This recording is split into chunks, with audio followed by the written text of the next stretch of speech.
the less you see. Oh yeah! You're on with the world famous Darlington, aka Smile Baba.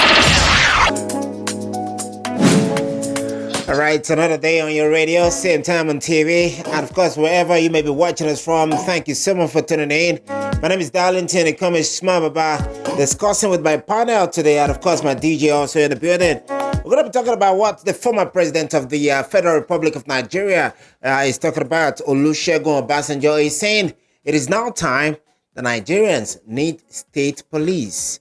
All right, talking about that, he said the insecurity in the country, Nigeria, is getting out of hand, and it's very important that we need state police. We get state police to start working right now. Smile Baba. All right, in the building today, I got one and only Eddie Nikwe, who's an aircraft engineer, and of course also a social critic. He talks and tells you what he thinks it is. Also in the building, one and only, you know him so well as it was Gabriel, is going to be discussing as a Nigerian and telling us what he thinks about state police. Also, all the way from the Bahamas, beautiful Ethiopia, and of course, you're all welcome to the show. Edikwe, how you doing today? Well, by the grace, I'm cool. I can see you're doing good. Yeah.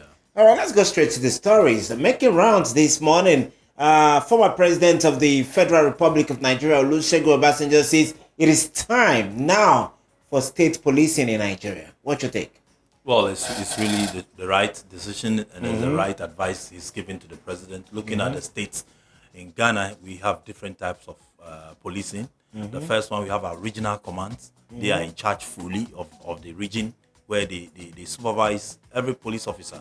And even when a police officer moves from one region to the other, he needs to inform the regional command that he is coming from headquarters. So we have the regional headquarters. Then we have the police headquarters. So the regions, all of them, they have where they report. Then we have the headquarters where they take final decisions. Now, when a region is having a problem, they can move the commander from maybe Greater Accra region to Ashanti region. They can bring the Northerner to Accra, where he's too familiar with his people, he cannot control. Then they send somebody from the city Accra all the way to the north, where he will just work with rules because he's got no family. Now, when we work like that, then it will work because the regional command will have his full command. When he's failing, he knows he's failing. When he's working, he knows where he needs to tackle. But if you bring somebody from a community that is different from his community, that will be a little different. So we can then rotate. Looking at kidnappings that has been taking place and all that. Now, too much insecurity in Nigeria. You are in Nigeria, and let's get to bring you in. And of course, for the past few years, it has been a federal system of policing.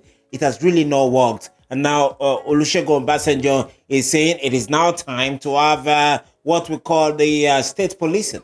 Yeah, Olusegun Obansanjo, former president, is in a very good position, to say what he just said. And I want to bring this to life because so many incidents, about this state policing have been happening. There was a time when some policemen came to Lagos in a particular estate in Lagos, and the governor of that state was there to attend to them. They said they will not listen to the governor. The decision why they were there, the decision came from Abuja. Can you imagine? I think we have a video to that. Let's get to play that video. When we come back from that video, we talk more what you're saying. The governor was trying to give a directive looking at demolition of a building somewhere in Lagos, and of course the police officer said, no, you cannot give us directive because this is coming from the top. Let's get to watch this video. We'll be right back. Smile Baba.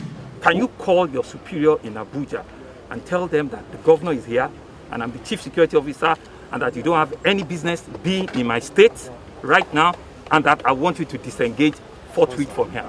Thank you very much, sir. Your Excellency, sir. I'm not here on my own orders. That's why I'm asking you to make a phone call and tell them, your superior, that I'm here standing in front of you. Make that phone call. Thank you, sir. I'm here on instruction of this Inspector Police to the AGF, sir. And that is why I'm here. I'm too small or too low to call them. Your Excellency, sir, with due respect, sir, you can call them directly, sir.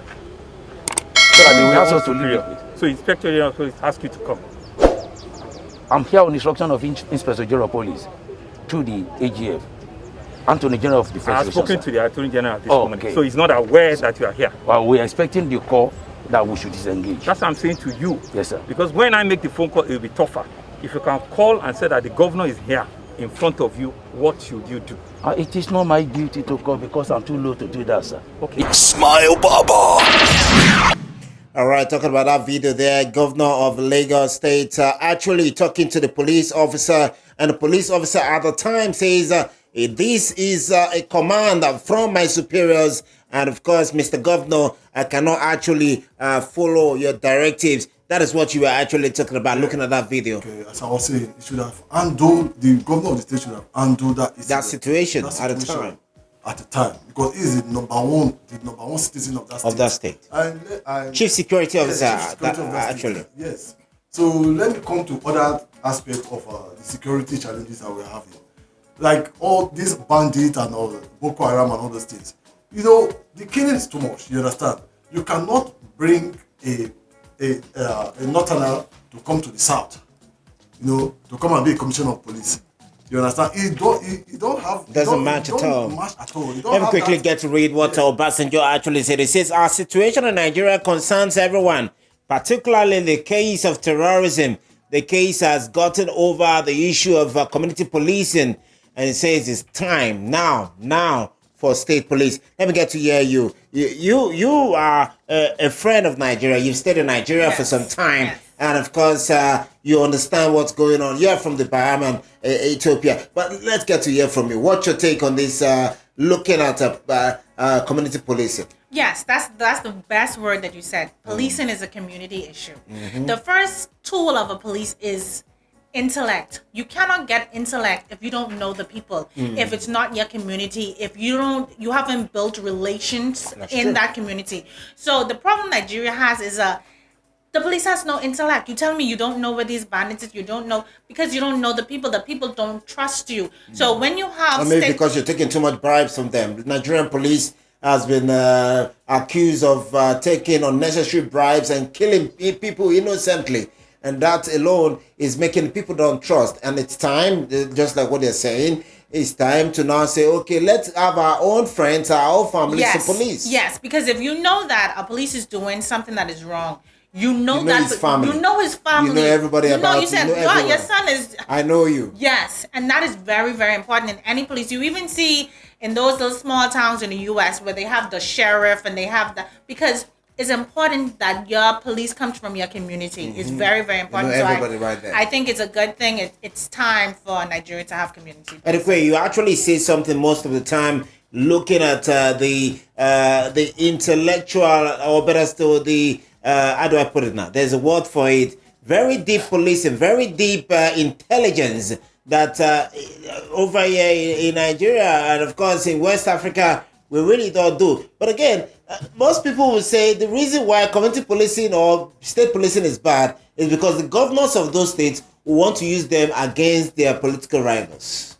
Also, you see, the system we operate in Africa is more or less like a military rule instead of a democratic rule. Now, the police should be independent of the political system. If the police is really independent... So that means we're going to be having two captains in one ship. If the police is independent and do their own independently in that state, and then we also have the governor. Yeah, so if the police is independent, first of all, Parliament can call the police commander to answer why too much kidnapping, because he's an independent person. So systematically what you're saying, your own suggestion is that the Parliament of that state should be the governing board. Yes. In Ghana, the Parliament is chosen by the people. It's chosen by the people. So if you choose your MP for your area or your governor, I don't know how you choose your governors. I think it's politically selected. Yes, politically. Now, which means it's the same thing with our regional councils in Ghana. Now, that means that once the person is selected, he's supposed to meet all the MPs.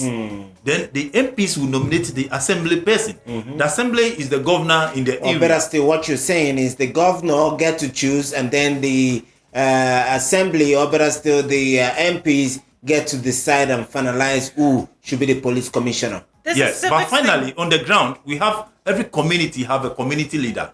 Every community have a community leader, and they are in charge with national security operative assigned to that community. So every community have a national security operative assigned to it. That's what you guys do in Ghana. Yes, in Ghana. Let's get to you. You want to say something? No, what I was saying is this is a civics matter because first, Nigeria is a federal republic, right? So there's a different way that it's governed. Really and truly, Nigeria should have had state police a long time from a long time ago, because you have things that is done on a federal level and you have things that are done on a state level. So state should have had some autonomy with in terms of policing and other things from a very long time ago. Ghana isn't a federal republic. Ghana is a republic. Is it? We're going to be discussing this. It's a trending issue. Right. It's going to be going on, no doubt. But again, we're going to be taking you down to other topics where we come back right here on your show. Smile Baba.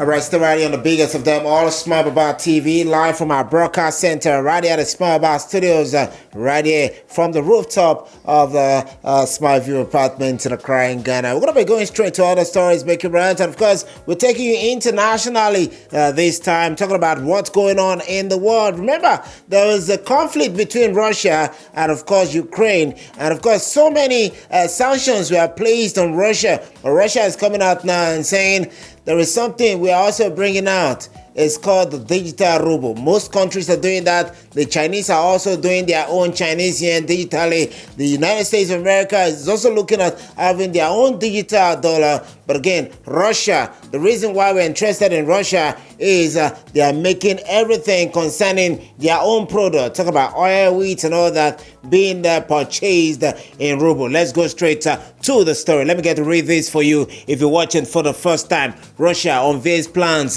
for digital rubles domestic payment. That's what Russia is saying. The Bank of Russia announced on Thursday its plans to have digital rubles ready by next year and capable of making international payments. That's what we're talking about. Let me get to bring you in. You're very familiar with this case, looking at Russia saying, no, it is time to have our own currency as a world reserve currency also. Russia is very smart. See, Cuba even did something like this, but it was in a different aspect. When you go to Cuba now, Cuba money is valued more than the US dollar. That's because true. They said that, who are you to tell me how much my money is valued? I know. So when you look at currencies, even in Africa, we allowed people to put value on our currency that it doesn't even make sense.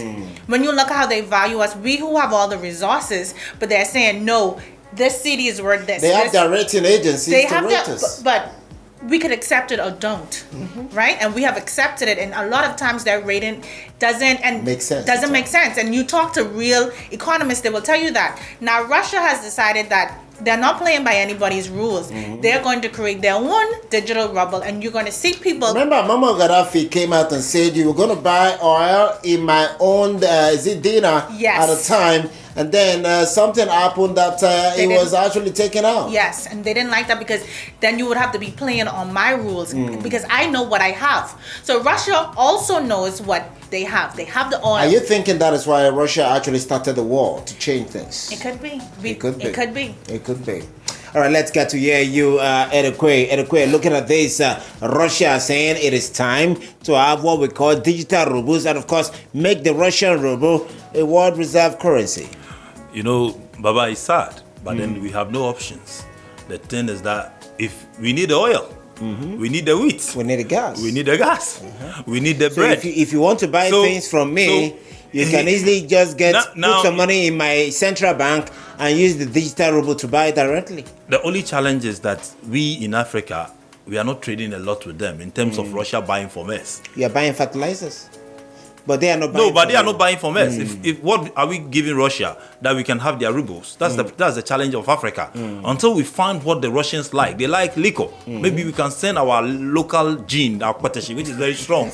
We have to export it to Russia.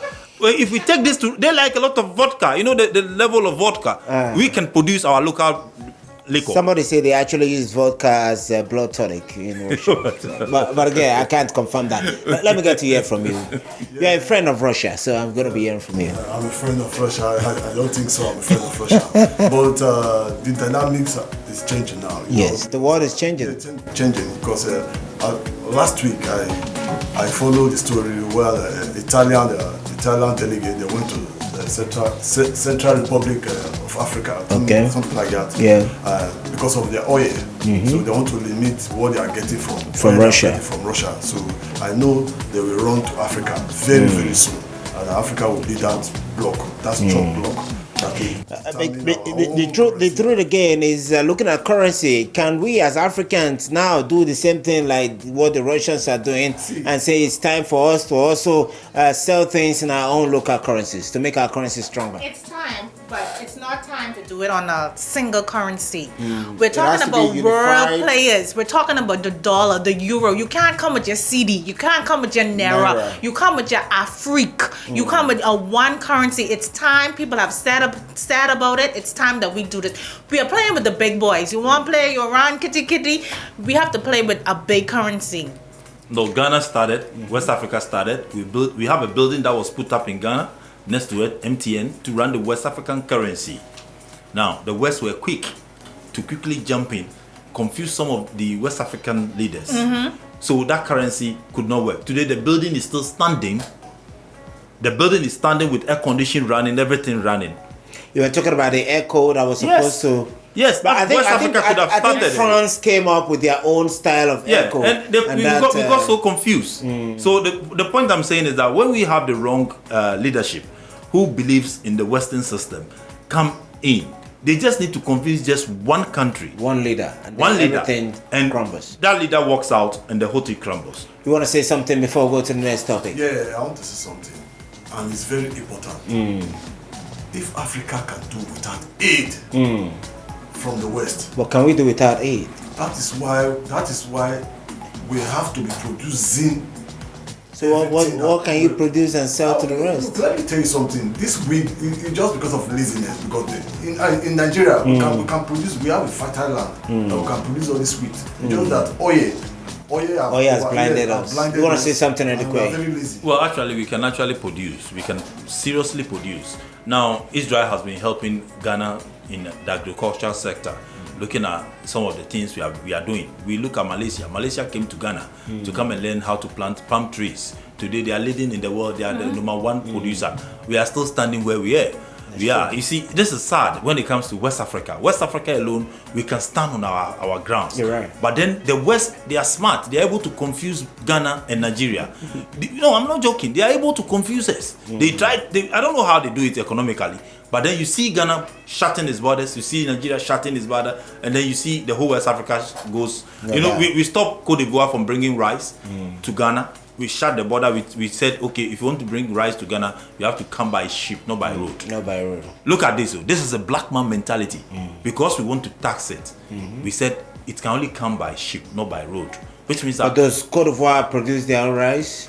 Do they produce that their is own the rice? point. Whether they produce or not, we are brothers. We still have to No, see our it's best. better if they produce, then you can encourage them to use road. But if it is coming from elsewhere, it lands in Cote d'Ivoire before it comes, then don't encourage that. They produce. Yeah. They produce. So- But I think what he said is correct. Our African leaders have been confused, and I think it boils down to what we said off air. Sometimes when we see some people who look like this, we lose ourselves. But this Russia is showing that they are changing the game. world, yeah. So Changing the game. we can't be the small boys in the corner.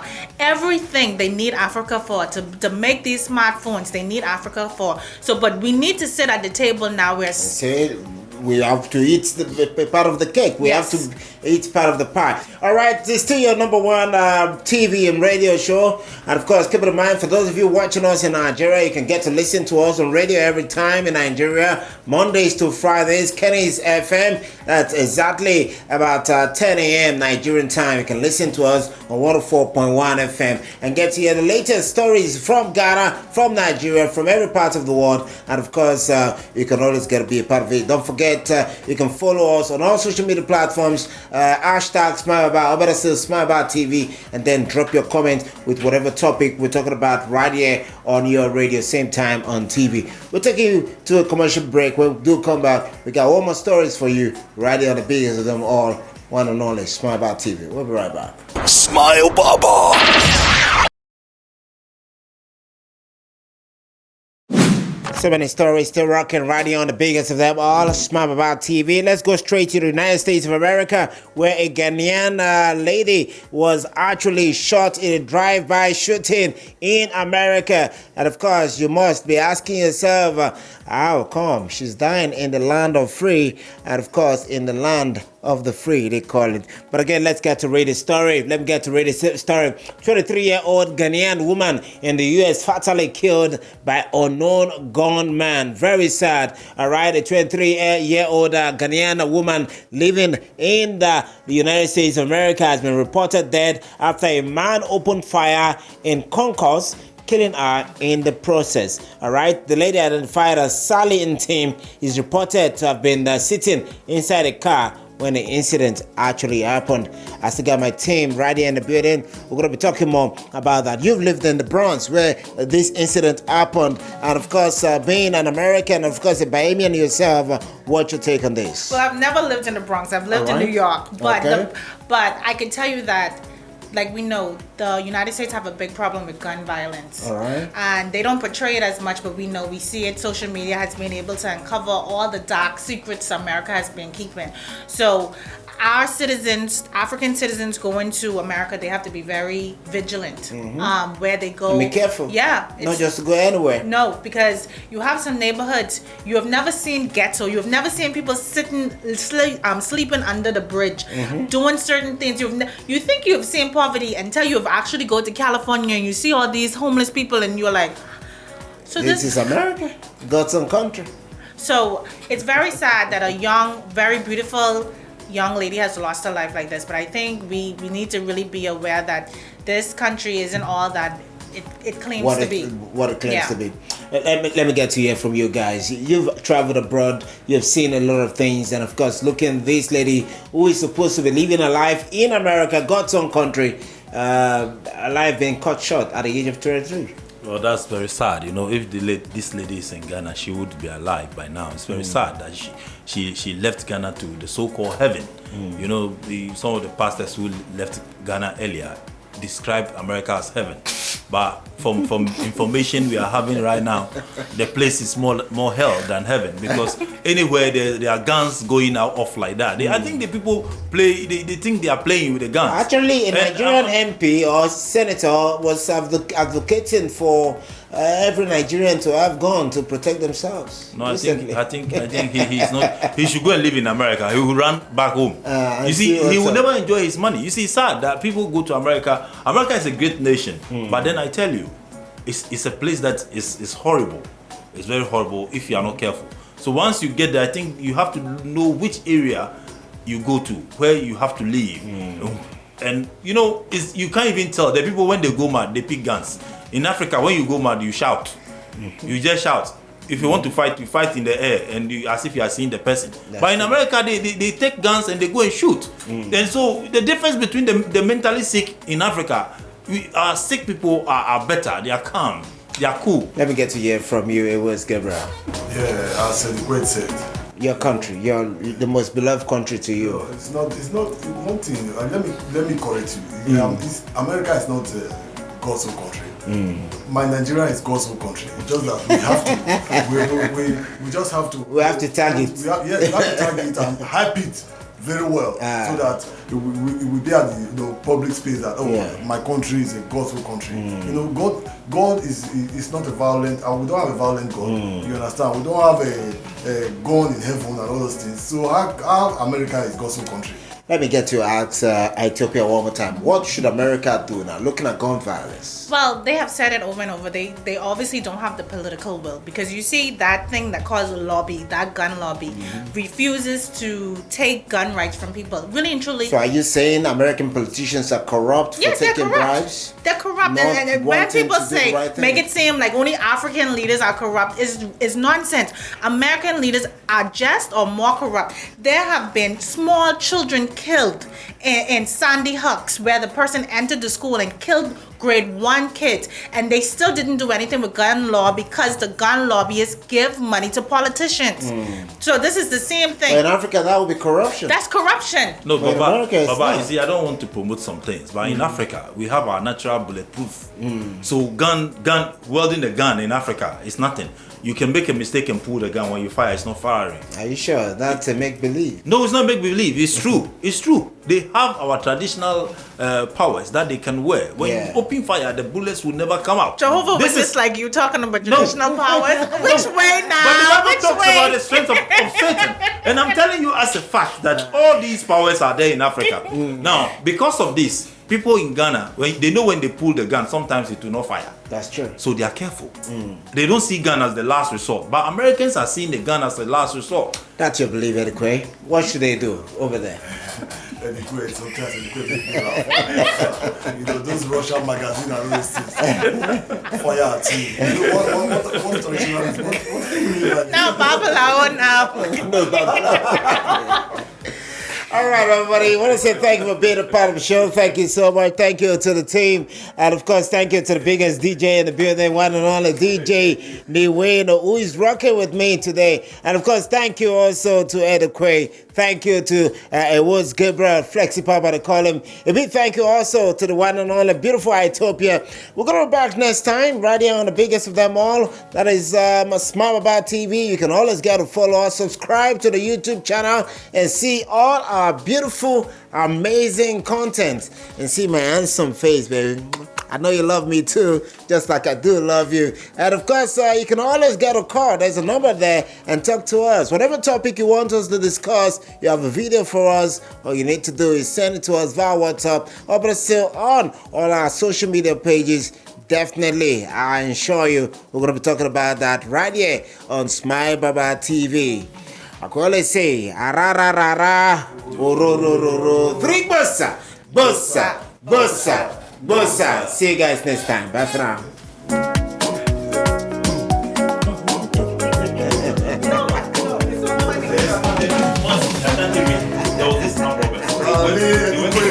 It's true, no, it's true. Listen, the guy pulled the gun, he opened it, we don't fire. It's true. And the guy was sitting down. It's true. They have to run away. Smile Bob.